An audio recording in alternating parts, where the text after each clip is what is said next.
మీరు హుడీ వేసుకున్నారేంటి ఇవాళ? పిల్లల్ని పట్టుకుందామని అలవాటు చేసుకున్నాను. అప్పటి నుంచి మీరు ఇదే పనిలో ఉన్నారు. ఓకే. సో శ్రీ విష్ణు గారు, మీరు జనరలీ ఏంటంటే విష్ణు గారి సినిమాలంటే వెళ్ళిపోయి చాలా కామెడీ ఉంటుంది, అలాంటి ఒక ఎక్స్పెక్టేషన్ నుంచి మొదలవుతుంది సినిమా, కానీ అక్కడి నుంచి మెల్లిగా దాన్ని థ్రిల్లర్ జోన్లోకి తీసుకొని వెళ్ళారు. సో మీరు కాన్షియస్గా నేను ఇప్పుడు ఒక థ్రిల్లర్ చేయాలి అనుకొని డిసైడ్ అయ్యి చేసిందా ఇది? అంతేనండి. అంటే థ్రిల్లర్లో ఇంకా వేరే డీవియేషన్ ఏమి లేకుండా proper thriller. First cinema start చేయడమే మనం 5th గేర్లో స్టార్ట్ అయిపోయి ఆ మూడ్లోకి తీసుకుపోయి సినిమా అయ్యే వరకు కూడా ఎక్కడ డైవర్షన్ లేకుండా, వేరే దానికి స్కోప్ ఇవ్వకుండా ఈ థ్రిల్లర్కే స్టిక్ ఆన్ అయి ఉన్నాం. So different. అండ్ జనాలకి లైఫ్లో ఉండేటువంటి థ్రిల్లతో పాటు థియేటర్లో కూడా వెళ్ళి థ్రిల్ అవ్వడం అనేది ఒక థ్రిల్. లైఫ్లో ఆల్రెడీ మనకి రోడ్ మీదకి రాగానే చాలా థ్రిల్సే ఉంటాయి, బట్ ఆ థ్రిల్ని క్యాప్టివేటింగ్గా చేయగలిగినటువంటి డైరెక్టర్ ఉంటే మేము హ్యాపీ. అది మీరు సక్సెస్ఫుల్లీ చేశారండి. కంగ్రాచులేషన్స్.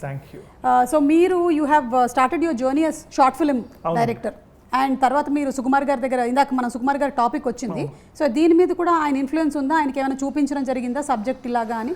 కథ చెప్పాను, ఆయన అప్రూవల్ తీసుకున్నాను, చూపించాను, couple of scenes and all this stuff. He was very particular, ఈ సీన్స్ చూడాలి అని చెప్పి అవన్నీ చూపించి, and once we're all happy we went out to the release.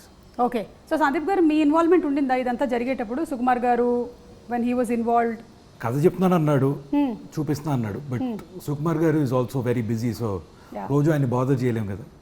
But he use to tell me అని మాట్లాడి సుకుమార్ గారు మెసేజ్ పెట్టేవారు, ఓకే నాకు నచ్చింది, చాలా బాగుంది, what ever you like.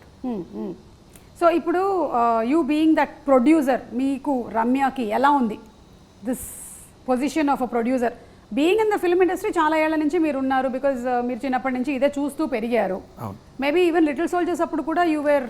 Little Soldiers అప్పుడు I was in hostel, so in fact మా మొత్తం ఫ్యామిలీలో లిటిల్ సోల్జర్స్లో కనిపించింది నేను ఒక్కడనే.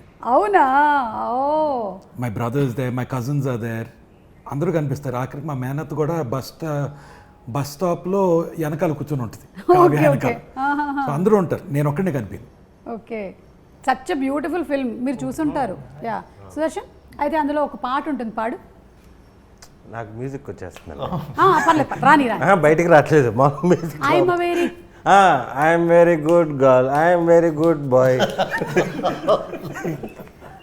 Very good girl said my old teacher. పాప ఎక్కువ ఏడిపిస్తుంటది బాబు, నేను చూశాను, నేను ఏడిపిస్తుంటది, పోసేస్తుంటది పౌడర్లు అన్ని. అప్పుడు నువ్వు కాలేజ్లో ఉన్నావు అయితే? నేను మొన్న ఎప్పుడో చూస్తానండి, అంటే ఇంటర్మీడియట్ అయిపోయినాక ఎప్పుడో చూస్తుంటాను. Okay okay.